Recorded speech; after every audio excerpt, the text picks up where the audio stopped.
शिवाजीनगर पोलिसांची धडक कामगिरी।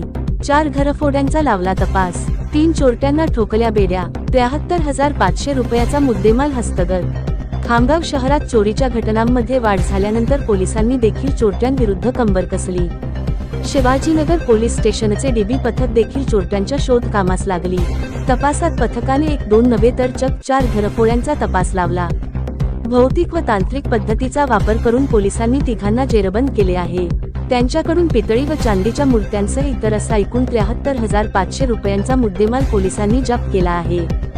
वरिष्ठांच्या मार्गदर्शनाखाली पोलीस निरीक्षक पितांबर जाधव यांचे नेतृत्वात सहाय्यक पोलीस निरीक्षक Mandar Puri, police head constable Sandeep Taksal, Nilsing Chavan, Devendra Shelke, Raj Kole, Pravin Gaikwad, Keshav Zate, Devidas Chavan तसेच महिला पोलीस कॉन्स्टेबल पल्लवी बोर्डे पाटील व सायबर पोलीस स्टेशन बुलढाणाचे कैलास ठोंबरे यांनी चोरट्यांचा मोठ्या कसोटीने तपास लावत त्यांना जेरबंद केले। Janopchar news network Khamgaon.